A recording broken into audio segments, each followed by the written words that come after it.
So we actually chant the Nembutsu 15 times in the morning bell chant. Korea is a small peninsula, and you have, let's see, from your point of view, here's Korea, you have China, you have Japan, who were always, China was more of a cultural influence and Japan was always invading. And so it was kind of harder to sort of schism out because you kind of need to support yourself, each other in that situation. So in our morning bell chant, we do 15 Nembutsus, which shocks Japanese Buddhists, people in the Japanese tradition when they find that out. Like, what kind of Zen people are you? Well, no problem. Because like you said, Nembutsu, that's, Amida Buddha, that's all of us, the Western Pure Land right here, right now. When Todd talked about the breeze moving through the trees, and the breeze is, well, not always, but today certainly it's moving through the trees. Same breeze, you don't have to go west of this universe because that's where the Western Pure Land is, right? It's not west of us, it's west of this universe. You don't have to go there, or you can just step outside in the breeze, under the trees. Don't sneeze, right? Okay, so thank you very much for your wonderful talk. And that's interesting, I did not remember or know that Dogen said that about the ground and the foot, because that's always how I describe it. But maybe I did hear it a long time ago and I just stole it and I didn't know it. So there's the three things: great faith, which is sometimes called great trust. Like you trust the earth will be there when your foot comes down. And unless there's an earthquake, it will be. So great trust, great doubt or great question. And that's don't know mind. And then great effort or great perseverance.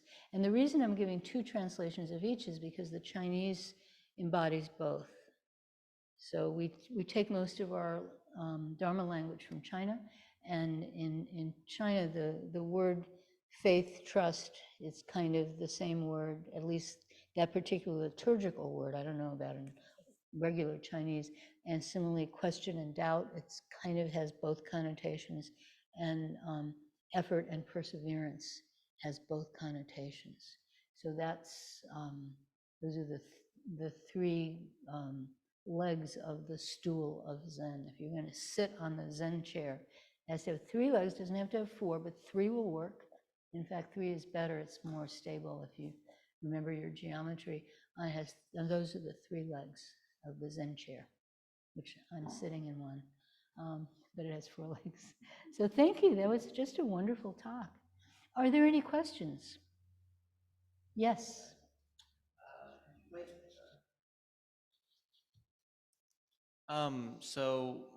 My mother had a difficult childhood and has been estranged from her parents for 15 years. And I've kind of inherited that estrangement. Mm-hmm. So I have the opportunity to reach out and try and, these people are dying now, they're very old. I have the opportunity to reach out and try and, make peace and try and bring something positive to that relationship that has been with my grandparents that I haven't had for 15 years. And I can't tell if that is the right thing to do, or if that would count as a betrayal of my mother, who had a very difficult childhood with these people who have never really harmed me, and I don't really know what to do. So I thought maybe you could offer some guidance. Never hurts to love somebody.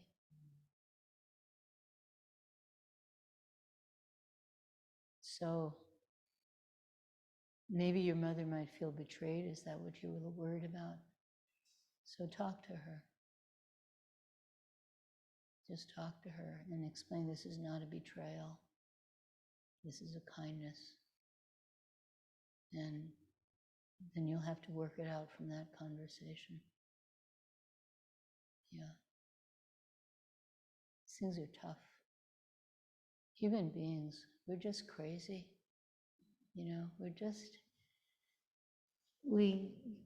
These kinds of estrangements that happen. And sometimes there's really good cause for it.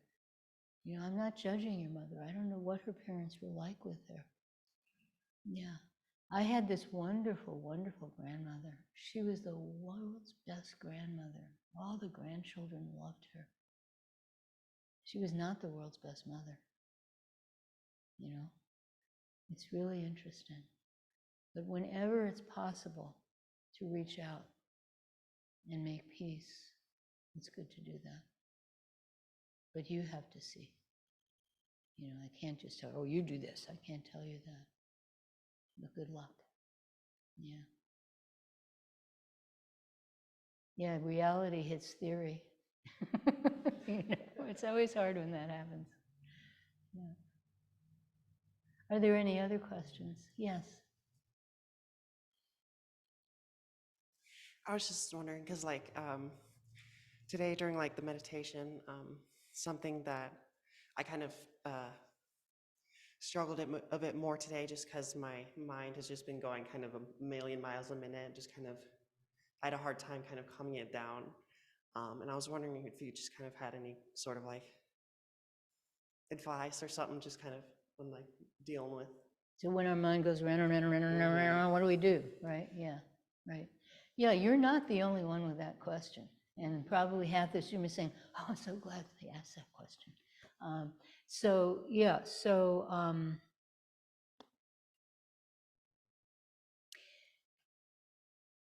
I said this recently, but I'll say it again.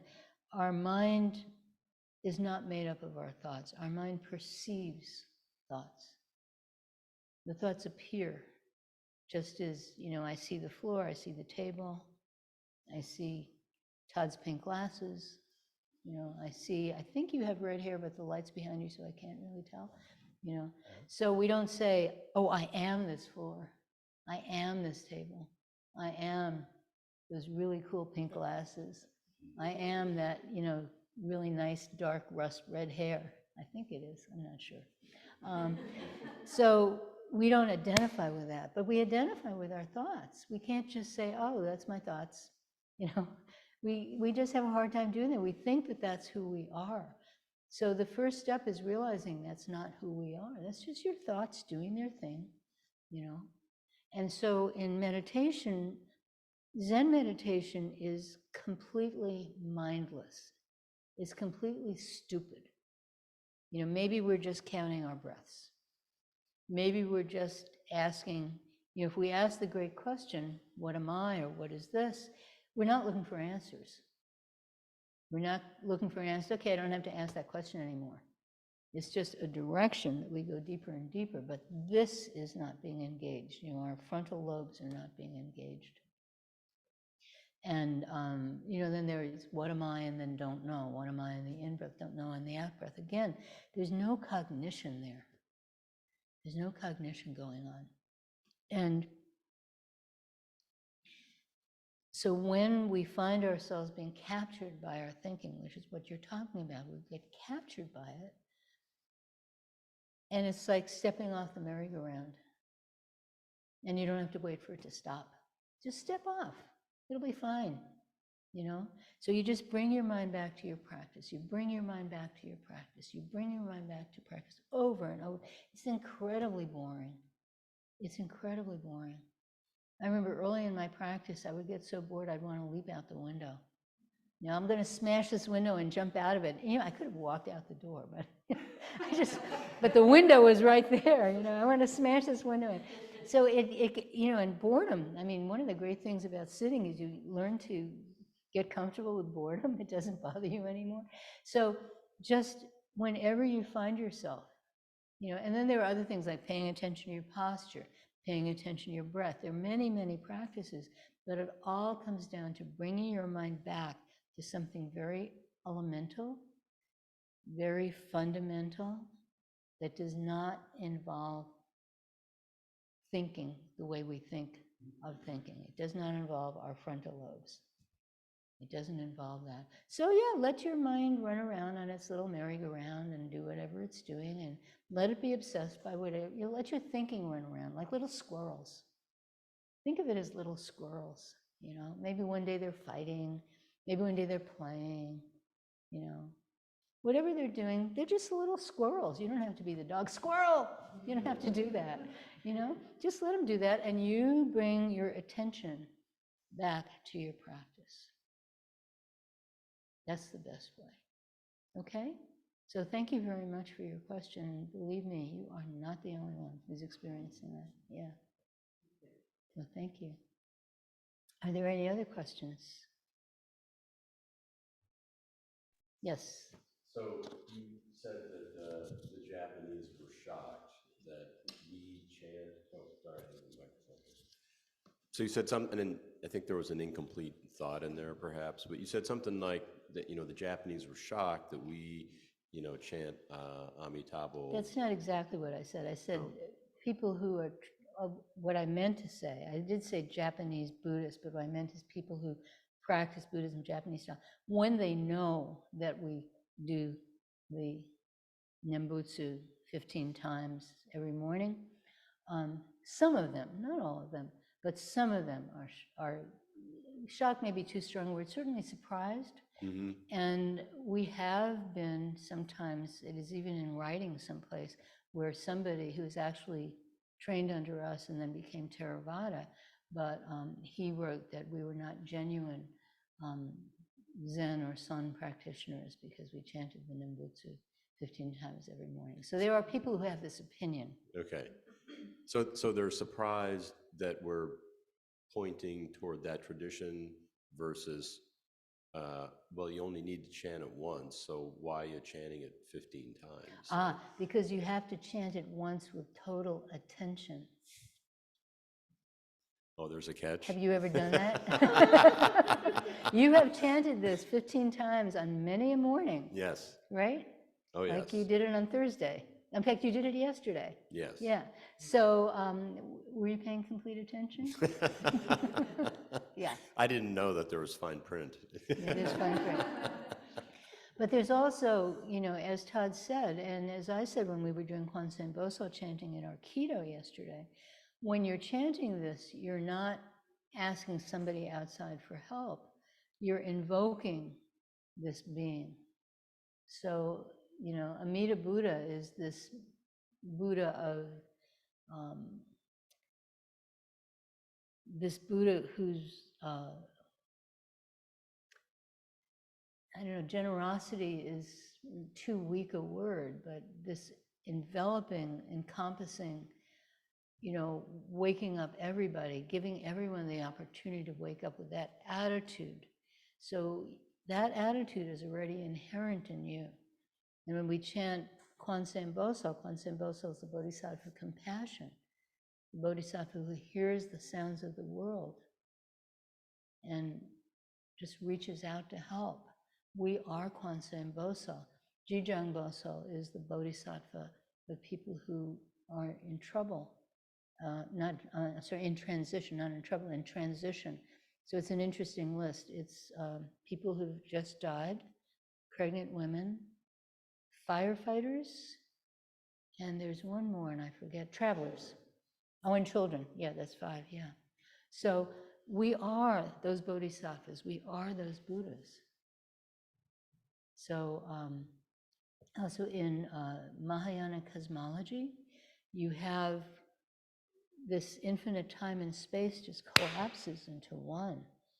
So if you say, well, in a future life, if you believe in future lives, I don't, but if you believe in a future life and you say, in a future life I will do this, or in a past life I did that, it's one. It's not separate. You're all those beings. So so it's not an external thing. It's a very interesting thing. And in Japan it's Jodo Shinshu, but Shin Buddhism is started in China.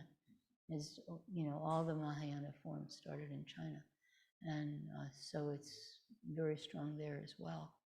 Pure Land Buddhism. Yeah. Right. Thank you. Any other questions? I have a question. Oh, okay.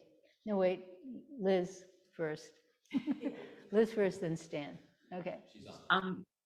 My question is, so you had the keto yesterday, and so is there a part of that chanting Kwansan Bosal that is part of the Pure Land idea? I mean, where did ketos come from? Is it solely a Korean thing, or is that a practice that was somehow in China that came to Korea and what? That's a Keto. wonderful question. I don't know. Yeah, so a keto is, instead of sitting, you chant. Chant, chant, chant, chant, chant, chant. Traditionally, ketos have a regular retreat pattern. You wake, you start at 5 in the morning, you go until 9:30 at night, with a few breaks for meals and rest, and you go for days. But we just did 3 hours, and there was a break in those 3 hours. And I want to shout out, we started with an amazing Korean shamanic drum dance with Ed Kanda. Would you raise your hand, please? Yeah, it was just fantastic.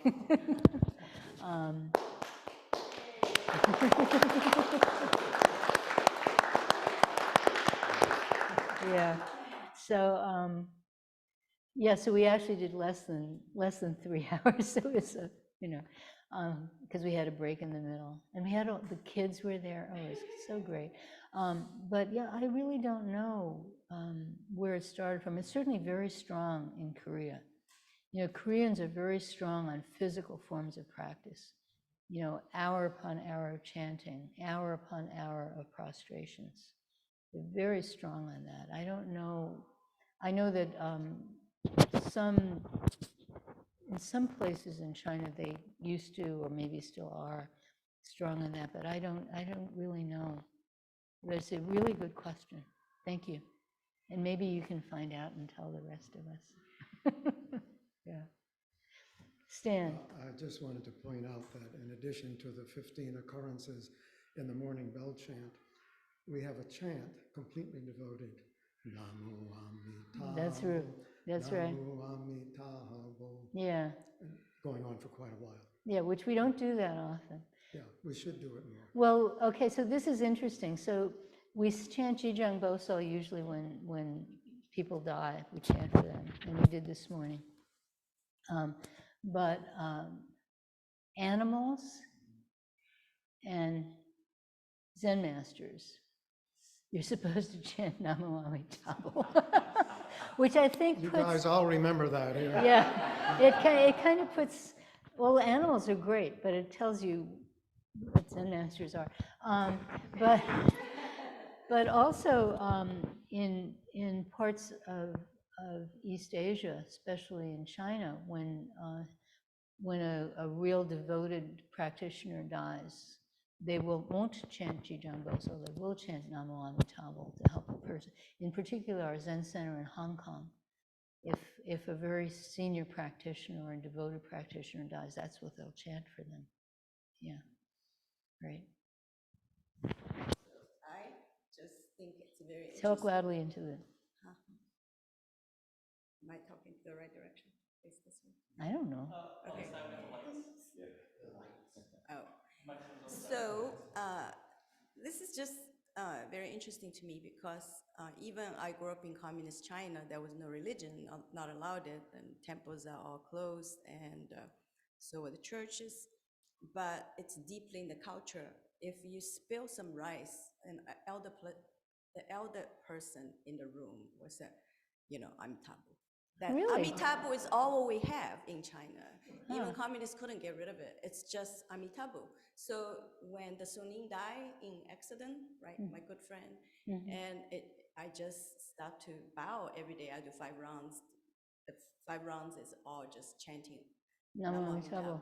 at the same time as bowing. So that just deeply in your system. It wasn't anything that I was taught, but that the whole Amitabha thing is what China is.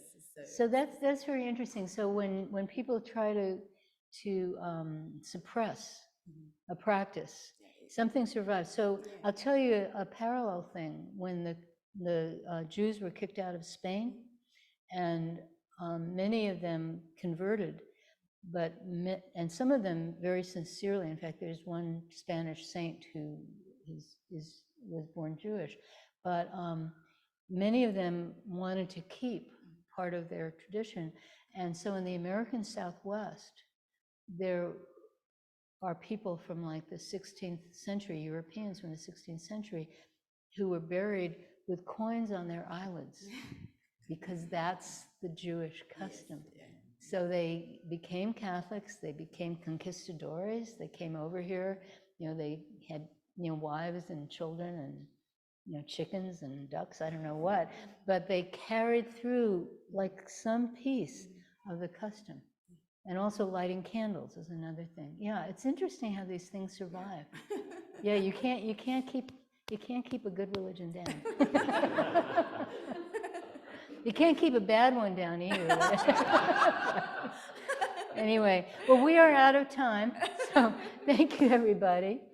And we should turn it off.